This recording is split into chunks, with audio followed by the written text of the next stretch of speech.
is it with Bryan Singer having to put jingles at the end of production studio bumpers? You and I are gonna be good friends. You just don't know it yet. Charles.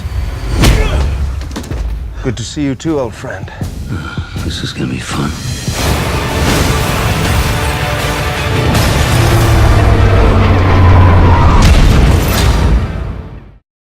X-Men Days of Future Past. The first thing I have to point out is that I actually did not read the X-Men Days of Future Past comic book, okay? I've got it right here, so I have every intention of reading it now, specifically because I've seen the movie. So I'd like to point out that if there are any significant differences between the movie and the comic book, I don't know what they are at this point. X-Men Days of Future Past is obviously one of the biggest and most anticipated movies of the entire year, and just a very simplistic reason. It brings back everybody from the previous X-Men movies that Bryan Singer made profitable and Brett Ratner just tried to kill, and it brings the X-Men from Matthew Vaughn's First Class together. So all around, this thing has every single reason to be the most awesome thing of the summer, right? Well, how can you bring all these characters together? It doesn't make any sense. It's a time travel movie, okay? That's the first thing you have to understand. The idea is that in the future, the Sentinels have taken over and have destroyed every living thing out there, okay? First it just targeted mutants, then they targeted the people who helped the mutants, then they started targeting people who had a mutant recessive gene, as they explain in the movie. And in order to stop the war from happening, the X-Men sent Wolverine back in time with a power that somebody had that nobody knew about in the past,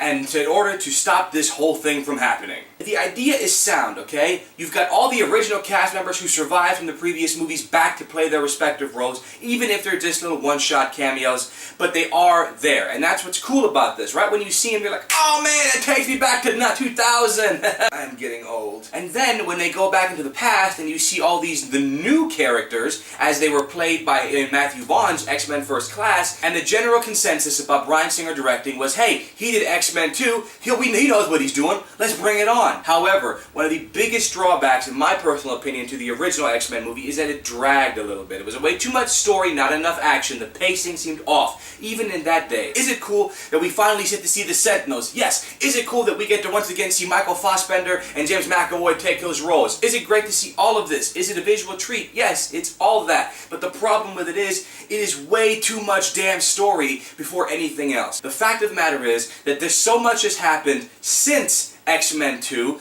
all this crap that Brett Ratner did, and then they did with that X-Men Origins movie, you know, all that stuff has happened, and in order to tie it all together, here comes X-Men Days of Future Past. X-Men Days of Future Past does a great job, an absolutely fabulous job at tying things together. Yes, that's the plus, but the story is so bogged down and seems so poorly paced. It's so much exposition and so much overly used drama that it's just not fun for me. The pacing seems off. And it's not to say that the movie isn't bad, okay? It's good. It's not a bad movie at all. As far as the acting is concerned, obviously we're not looking for Academy Award-winning performances in this movie. But I will say this much. I don't like Jennifer Lawrence, and I don't like Ellen Page, okay? Jennifer Lawrence, I don't care how cool she supposedly is in real life, the fact that she plays Bratness Everclean in any other aspect than this movie, I can never look at her the same as a Mystique. And the fact is, this movie tries to capitalize on her success in that aspect and make her the star of this movie. Again, I'd like to point out that I did not read the X-Men Days of Future Past comic book, so if that's what it is in the comic, then okay, I'll take that. But at this point, from looking at it from outside,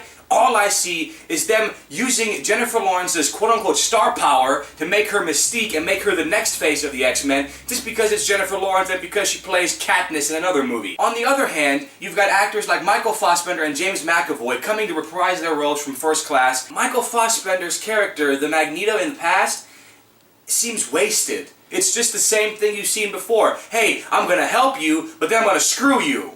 You know, we've seen it before. This is nothing special. We've seen all of this before. We've seen the X-Men unite with the Brotherhood. We've seen Magneto try to be good and then just screw everybody over. We've seen the X-Men face the government over and over again, and it's not anything special, okay? The biggest problem we all had with X-Men Last Stand was that Brett Ratner thought it was a cool thing to kill off every frickin' body and just move on because it would be much easier that way. X-Men Days of Future Past is not any much different. Just because we have to try and get the story part across, we're just going to cut certain X-Men out, and better yet, we'll kill the other ones off right there because it don't fit in this story, no matter how cool or how established they were in First Class or any other movie. And that is so upsetting in every single aspect. All around, I gotta say that X-Men Days of Future Past is still a good movie. It is fun to go watch, see everybody together. The introduction of Quicksilver is a whole lot of fun, even if it relies on really cheap, simplistic kind of camera shot laughs. It is still pretty fun. I have to say that without a doubt, due to its really long and lackluster story, the poor pacing, and the misuse of all these actors, X-Men Days of Future Past is